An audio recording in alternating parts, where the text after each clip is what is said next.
Sasa tu kar Yeah.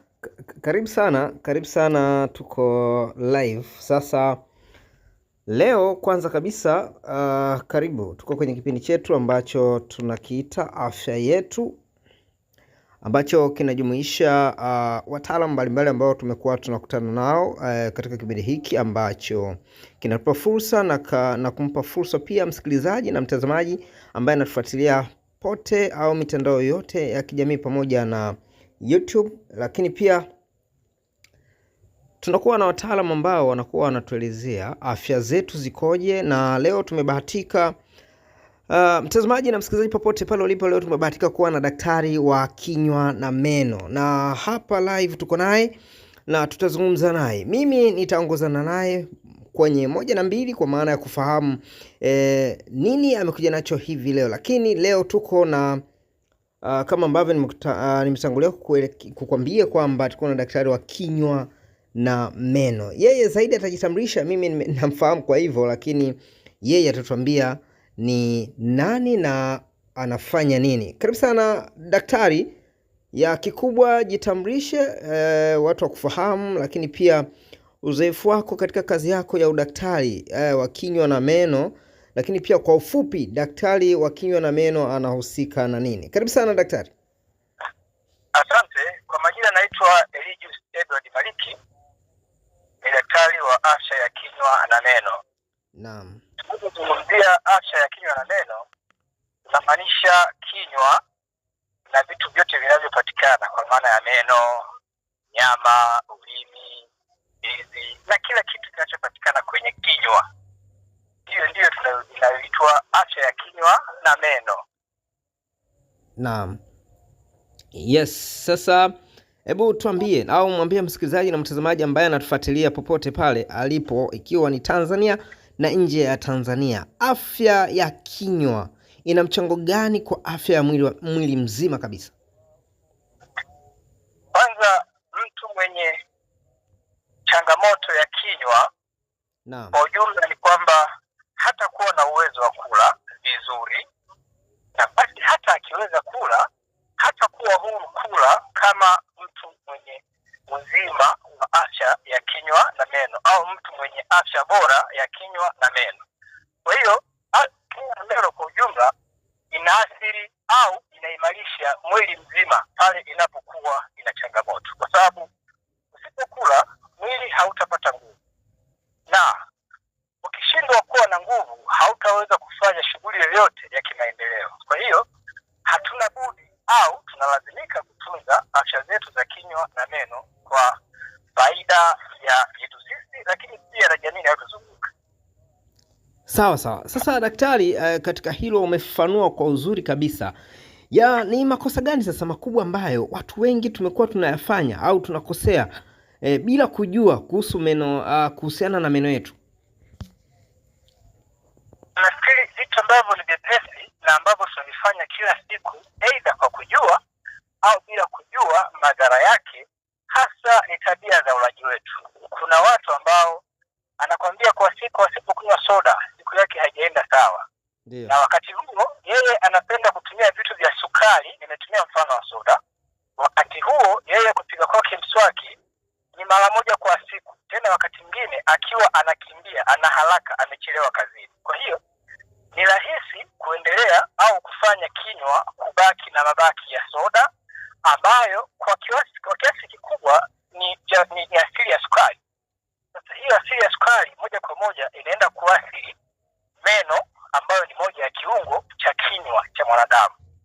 Kwa hiyo vyakula vya sukari ndivyo ambavyo huwa vinaathiri kwa asilimia kubwa afya yetu ya kinywa na meno, hasa kwa maana ya kuozesha meno. Lakini pia kitu kikubwa zaidi ni tabia ya kupiga mswaki. Unajua tunafanya makosa na aidha kwa kujua au kwa kutokujua. Unajua tunapaswa angalau kwa siku tusafishe kinywa au tupige mswaki kutwa mara 2, tena kwa kutumia dawa yenye madini ya fluoride ambayo kazi yake kubwa ni kuimarisha meno, lakini pia na kulinda fizi dhidi ya magonjwa. Okay, daktari, umetueleza vizuri na ni swali ambalo nataka kukuuliza muda sio mrefu kwamba ni mara ngapi mtu anatakiwa kupiga mswaki sasa kwa siku. Uzuri msikilizaji ametujibu daktari kwamba angalau kutwa mara 2. Huo ni kwa mujibu wa wataalamu amesema, na dawa ambayo amekwambia hapo. Daktari, unaweza kurudia ni dawa gani ambayo mtu anatakiwa kwa? Yes. Unapoenda kwanza tunapaswa tupige mswaki kutwa mara 2 kwa maana ifuatayo. Ndio. Tupige mswaki asubuhi tunavyoamka kabla ya kwenda kwenye shughuli zetu za kila siku. Lakini pia tupige mswaki usiku kabla ya kwenda kulala baada ya kula chakula cha usiku. Ndio. Na pia dawa ambazo tunashauriwa kutumia, uzuri dawa za meno zinakuwa zimeandikwa pale juu, aidha ya ganda la nje au ganda linalotunza dawa. Ndio. Utakuta wameandika fluoride toothpaste. Ni dawa ya meno ambayo ina madini ya fluoride. Ukishaona pale kwenye ganda lako imeandikwa fluoride toothpaste, maana yake hiyo ni dawa ambayo ni bora na ni nzuri kwa afya yako ya kinywa na meno. Kwa maana hiyo daktari, dawa ambazo hazina hiyo toothpaste unamaanisha kwamba sio dawa bora kwa meno? Sasa tunachokitafuta kwenye dawa ya meno siku zote ndio ni hayo madini ya fluoride, kama nilivyosema mwanzo kwamba kazi yake kubwa ni kuimarisha kuta za meno, kuzuia meno kumomonyoka au kutoboka au kuoza, lakini pia kuimarisha afya ya fizi kwa maana ya kuzuia fizi kutoka damu, kuzuia fizi kuathirika kwa namna yoyote. Kwa hiyo unapoenda kununua dawa ya meno, hakikisha kwenye maandishi yale ukutane na maneno ambayo yanasomeka kama fluoride. Ndio. Kwa hicho ndio kitu cha msingi sana kuzingatia kwenye ununuzi wa dawa ya kinywa na meno. Yes, daktari, umeeleza vizuri. Sasa hebu tuambie sasa, kwa staili hiyo ya kutwa mara 2, ni wakati gani sasa sahihi wa kubadilisha mswaki? Tunashauri mswaki usitumike zaidi ya miezi 3. Kwa maana ya kwamba unapotumika zaidi ya miezi 3 zile brushes zitakuwa zimechoka. Unavyo brush kinywa kwa kutumia mswaki ambao brushes zimerara, kwanza hautaweza kusafisha kinywa chako vizuri, lakini pia zile brush ni rahisi kuchubua fizi kwa sababu haitabaki kwenye kuta ya meno pekee, utakuta imesambaa kwenye fizi. Sasa sisi tunapopiga mswaki hatusugui fizi.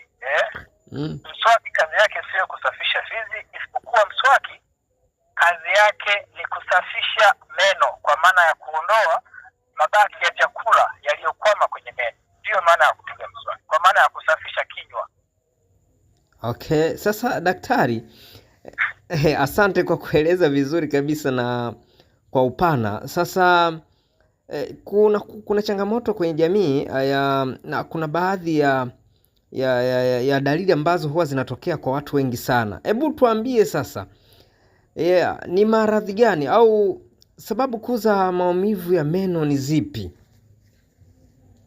Sababu kuu za maumivu ya meno kwa zaidi ya Watanzania walio wengi, ndio maumivu husababishwa na meno yaliyotoboka kwa namba kubwa ya Watanzania, na sio tu Watanzania, nafikiri ni wanadamu tulio wengi. Maumivu mengi tunayokutana nayo ni kwa sababu ya meno kutoboka. Hicho ndicho kinatupelekea sisi kuwa na maumivu hasa ya kinywa na meno.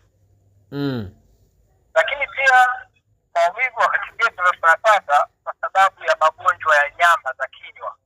Kuna watu ambao utakuta akipiga mswaki fizi zinatoka damu. Ndio. Wakati mwingine akitafuna vitu vigumu anapata maumivu, wakati mwingine jino halijatoboka lakini kwa sababu ya shida ya fizi. Lakini pia kuna wengine wanapataga majeraha au vidonda mdomoni, aidha kwa ajali au wakati mwingine sio tu kwa ajali, majeraha yanatokea kwenye kinywa. Ndio. Hivyo zinasababisha maumivu. Okay. Sasa daktari, kwa mfano mimi hapa nina ukweli kinywa changu kina shida kidogo, kina vidonda. Sasa namna sasa ya kupunguza hayo maumivu nataka kufanyaje hapo? Vidonda mdomoni mdomoni vina sababu nyingi, na kila sababu ya kidonda ina tiba yake. Kwa hiyo ni ngumu kusema mgonjwa anapokuwa na changamoto hiyo atumie dawa gani, kwa sababu sijachukua maelezo, sijajua kidonda kimesababishwa na nini. Kuna wengine ni ajali, wengine zinatokea tu bila sababu, wakati mwingine kwa changamoto za afya na nini. Lakini kikubwa ni kwamba anapaswa afike hospitali iliyo karibu yake ambayo inatoa huduma ya kinywa na meno, ili daktari aweze kumshauri na kumwelekeza nini cha kufanya kwa ajili ya kupata ufumbuzi wa changamoto anayokuwa nayo kwa wakati huo. Okay, asante sana daktari. Sasa jambo lingine hapa sasa, harufu mbaya. Tumeona watu wengi wamekuwa na harufu ambazo sio nzuri sana kwenye vinywa vyao. Hizo hutokana na nini, na mtu atatatuaje tatizo kama hilo?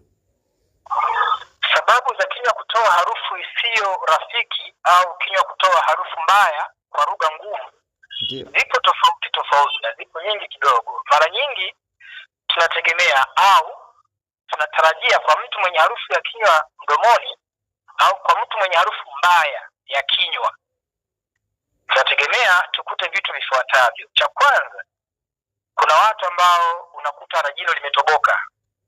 Wakati mwingine hajaanza kuuma. Ile jino lilipotoboka ni rahisi kutunza mabaki ya vyakula, na kwa sababu likatunzwa au kishimo cha jino lililooza, ni kwamba hawezi kuchomeka au hawezi kupitisha mswaki kwenye lile shimo kuondoa mabaki ya vyakula. Hivyo basi yale mabaki ya vyakula yatakaa kwenye lile tundu kwa muda mrefu, hatimaye vitaanza kutoa harufu isiyo rafiki kwenye kinywa. Hiyo ni sababu ya kwanza. Sababu ya pili, kuna watu ambao unakuta meno yao yamechafuka au yana utando. Kwa lugha nyepesi tunaitaga ugaga. Umeganda kwenye kuta za meno. Ule ugaga huwa unasababisha kinywa kutoa harufu mbaya. Lakini pia hiyo sababu ya pili. Sababu ya tatu, kuna watu ambao wana changamoto ya tunaziita tonsils. Ndio. Tonsils ni nyama au ni kiungo kilichopo tuseme kwenye koromeo. Ndio. Ambapo mara nyingi unakuta zile nyama zimevimba. Zikivimba ni rahisi kutunza mauchafu. Yale mauchafu baadhi watakwambia kwamba ikifika asubuhi huwa anatoa kama kohozi jeupe lenye harufu. Naam. Huyo naye pia atakuwa na harufu ambayo sio rafiki mdomoni. Lakini pia sababu nyingine, kuna watu ambao wana madonda ya tumbo ya muda mrefu, ambao aidha wengine wameshakata tamaa ya kutibu au wengine wamepuuzia tu, wanaona nikimeza dawa yanatulia. Hayo nayo pia, madonda ya tumbo yanazalisha kigesi fulani tumboni. Kile kigesi mtu anaweza kawa nakitoa kwa njia kama ya kucheua. Kile nacho pia kinasababisha harufu mbaya ya kinywa. Lakini pia sababu nyingine ambayo mara nyingi watu huwa hawaijui au wanaipuzia ni kwa watu ambao wana changamoto ya ini, tunaitaga hepatitis. Ndio. Huo ugonjwa nao pia huwa unasababisha mtu anatoa harufu kinywa yenye asili kama uozo fulani.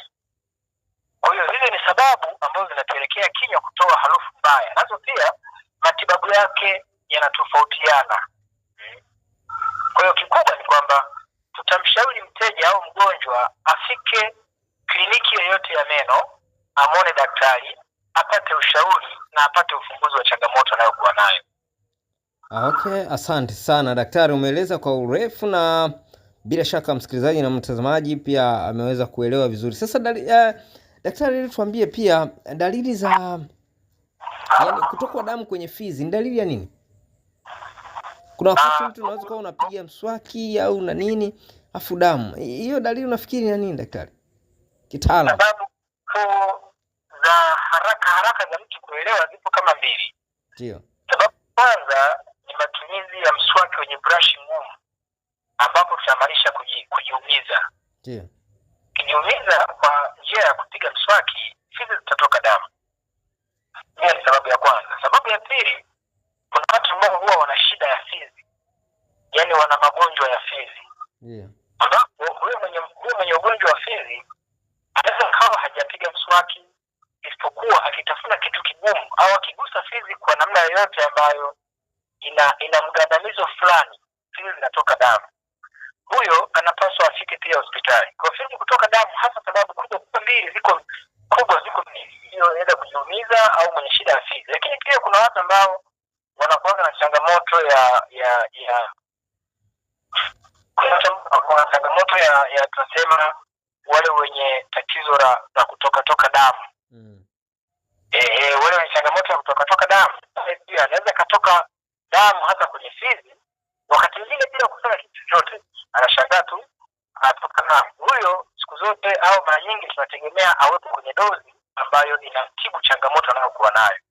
Kwa zaidi tunazungumzia sababu zile za kwanza mbili, moja kujiumiza na mswaki, lakini pia kwa mtu ambaye ana ugonjwa wa fizi. Na moja kwenye sababu za harufu mbaya mdomoni, tumesema watu ambao wana ugaga kwenye kuta za meno.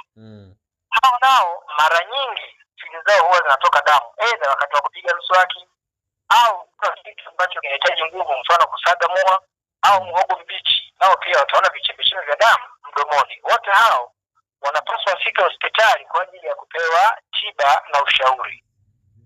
Okay, sasa daktari, ni hatari gani za kuacha sasa? Ni hatari gani za kuacha jino lililoharibika bila matibabu? Ya kwanza, atapumzika na maumivu. Yaani anaweza kawa na jino limetoboka lakini halijaanza kumuuma, na maisha yanaendelea hivyo, mara kinywa maji kinasisimka. Mwisho wa siku ni kwamba kama hatachukua hatua stahiki, ataishia kupata maumivu ambayo maumivu yatapelekea aidha ile jino kung'olewa, kwa sababu kama hatalifanyia matibabu litaendelea kuharibika.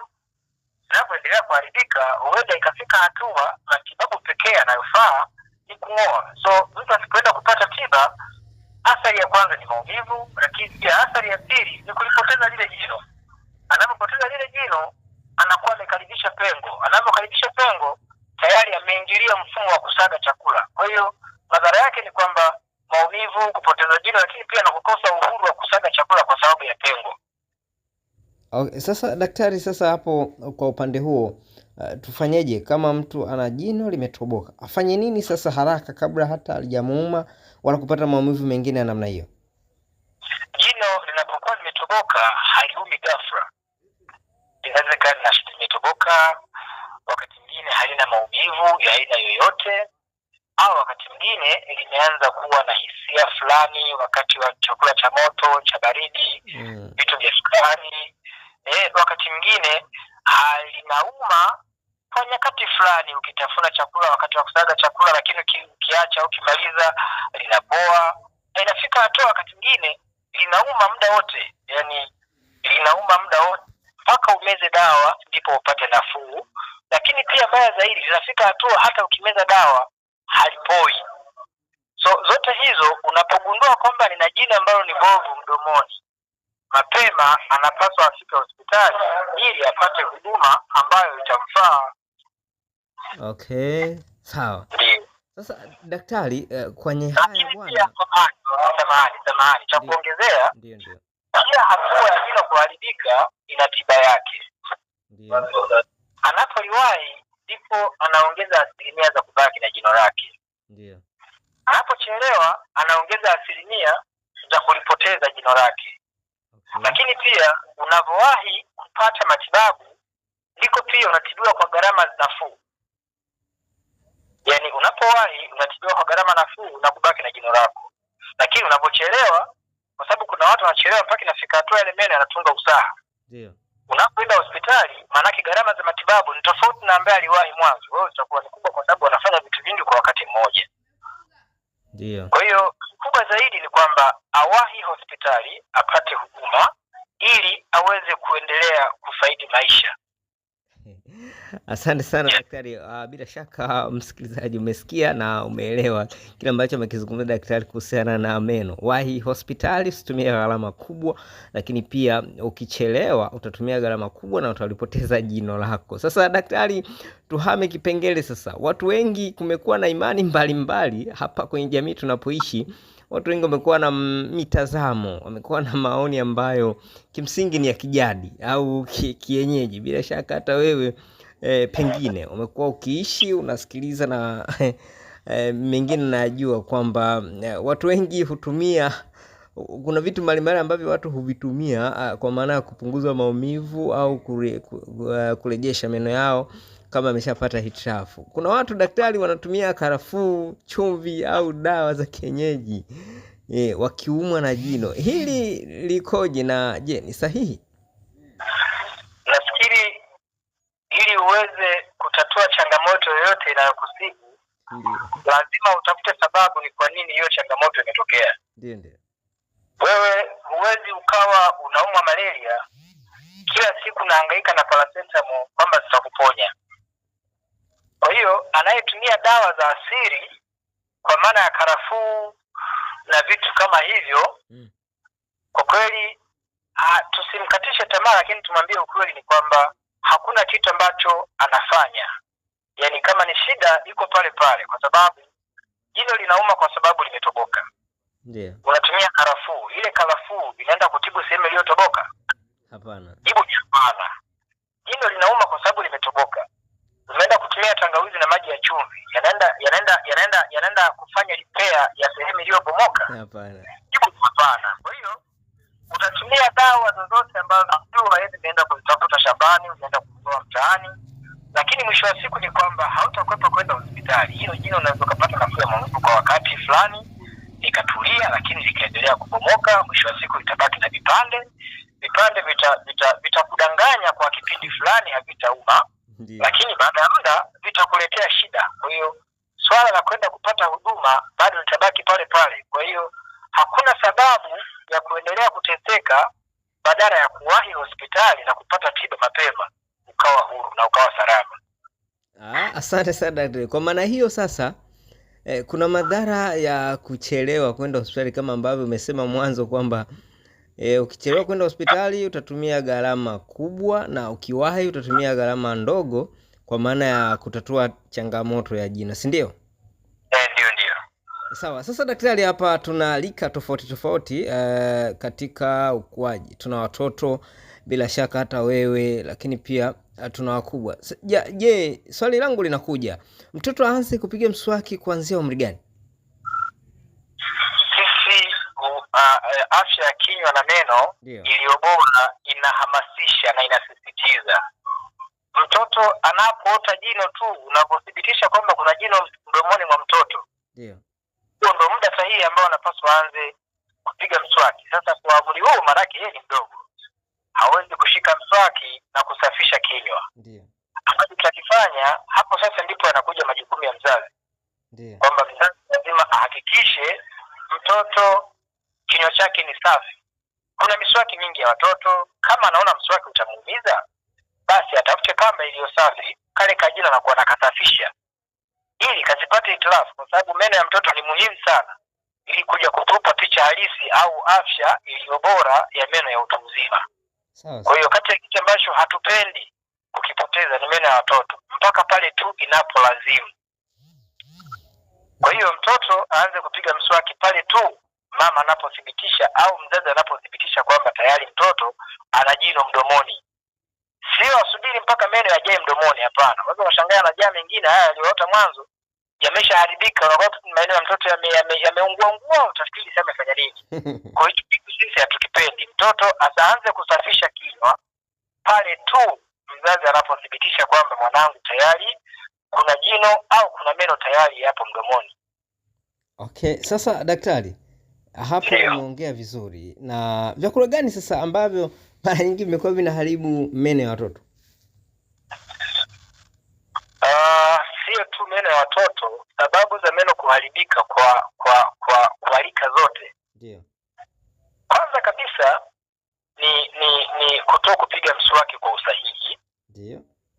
Lakini pia kwa sababu kutoka kupiga mswaki kwa usahihi kutapelekea mabaki ya vyakula mdomoni kurundikana, ambayo ndo mabaya zaidi kwa afya ya kinywa na meno. Lakini pia ulaji holela.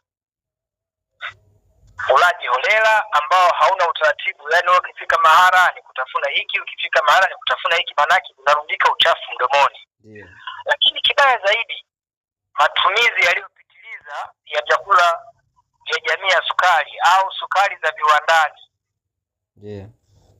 Kwa maana ya soda, keki, pipi na vitu vya namna hiyo. Unakuta mzazi kila anapotoka anampelekea mtoto zawadi ya pipi, zawadi ya biskuti.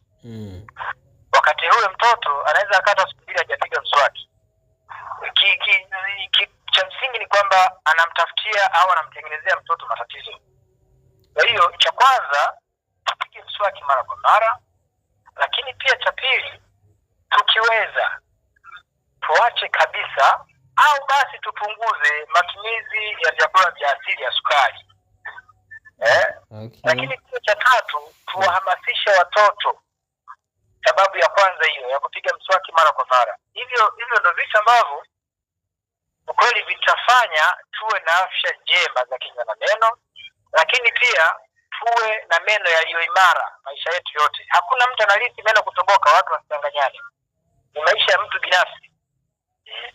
Okay. Hayo ni maisha ya mtu binafsi. Sawa daktari, asante sana. Sasa usiondoke, msikilizaji na mtazamaji popote pale ulipo, ni kipindi cha afya yako. Tuko na Daktari Eligius Edward Maliki ambaye anatupa dondoo mbalimbali za kinywa na meno. Tumeshajifunza mengi sana, lakini wewe utufuatilia tu, baadaye tutakuwekea uweze kusikiliza na kuona moja kwa moja na uweze kujifunza. Lakini pia nikushauri tu pia, baada ya kuwa umesikiliza au unasikiliza kipindi hiki, unaweza kumwalika na ndugu yako, rafiki yako, ili aweze kujifunza zaidi na zaidi. Mimi naitwa Ruben, usiondoke, tunaendelea na daktari ambaye anaendelea kutuambia ni namna gani au ni maisha yapi ambayo tunatakiwa kuishi ili tuweze kuwa na kinywa au meno yetu yaweze kuwa imara na yadumu zaidi na zaidi. Ametuelekeza juu ya watoto, lakini pia swali langu la mwisho kwa upande huo sasa wa watoto, daktari, ni unanipata Nakupata vizuri. Tahadhari zipi sasa wazazi tuchukue mapema kabisa juu ya watoto? Cha kwanza kabisa nitasisitiza usafi wa kinywa na meno. Usafi kwa maana ya kupiga mswaki mara kwa mara, hiyo ni ya kwanza. Ya pili, tuepuke kuwapelekea watoto matatizo. Mimi nitaita matatizo kwa maana unapompelekea vyakula vya asili ya sukari, kwa kweli unamtengenezea matatizo ya baadaye. Tujaribu badala ya kupeleka pipi, peleka basi hata embe, peleka chungwa, peleka hata tango, peleka tunda la asili ambalo halitamdhuru mtoto. Lakini pia cha tatu, tuwe na utaratibu angalau mara moja au hata basi mara mbili kwa mwaka kumtembelea daktari wa kinywa na meno ili aweze kufanya uchunguzi na kutushauri. Kwenda mara kwa mara hospitali kunamsaidia mtu kugundua tatizo mapema. Kuna watu ambao wanasubiri maumivu ndipo waende hospitali. Huyo sasa amechelewa. Hakuna kitu ambacho atakuwa ameokoa. Lakini kwenda kufanya uchunguzi mara kwa mara wa kinywa inakusaidia wewe kuepuka hata matatizo ya baadaye. Na uzuri siku hizi huduma za kinywa na meno karibu zinapatikana kila kona ya Tanzania. Kwa hiyo kabisa. Sio sababu ya mtu kusema kwamba madaktari hawapo, vitengo havipo. Hapana. Sasa hivi karibu kila eneo, kila kituo cha afya kwa maana ya serikali, hizi huduma zinapatikana. Kwa hiyo watu wawe na utaratibu wa kwenda kumtembelea daktari. Usione kwamba kulipa shilingi 20,000, 15,000, 10,000 ya kumwona daktari kwamba unaingia hasara. Hapana.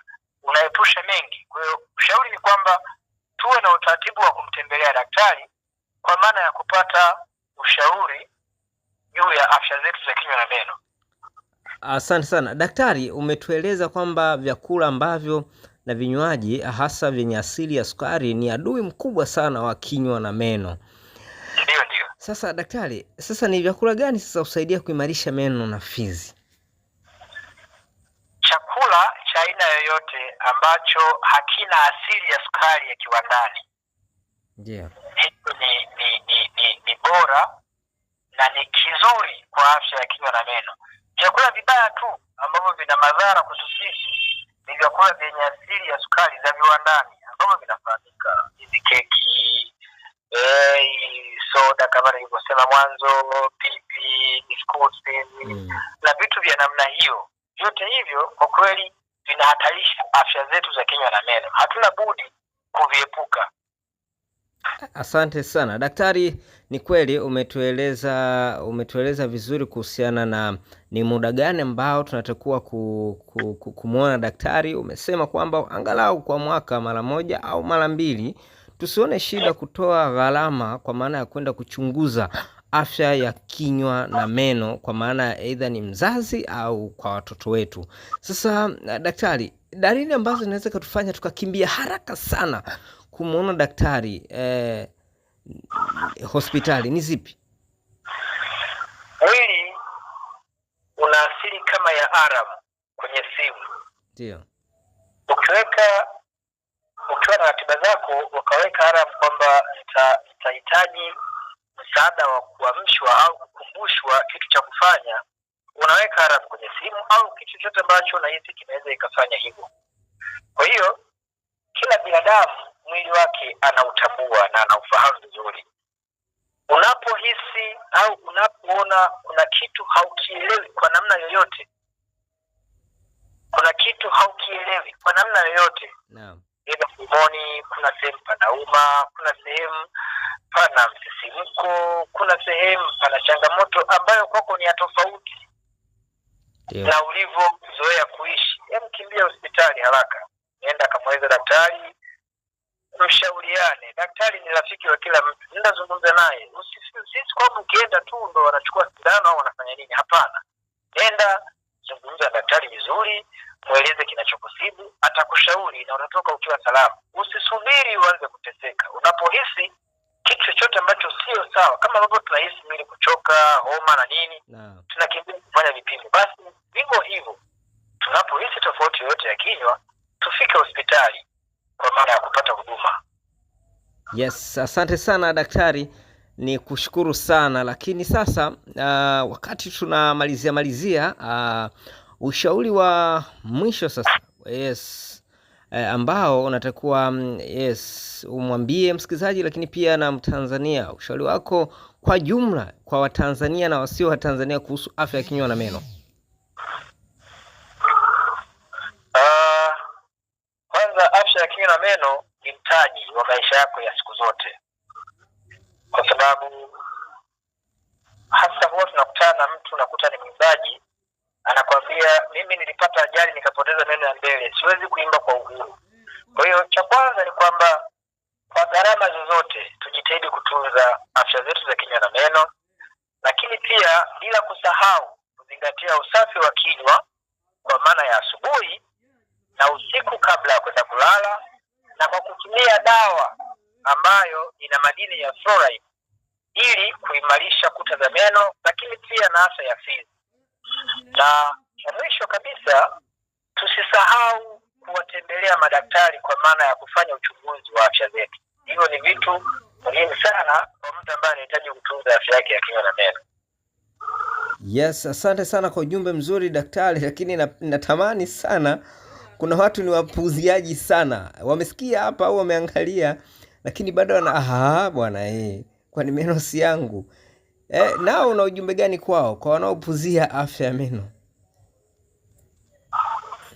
Wao siku zote wanasema usipoziba ufa utajenga ukuta. Wanasema usipoziba ufa utajenga ukuta. Ndio.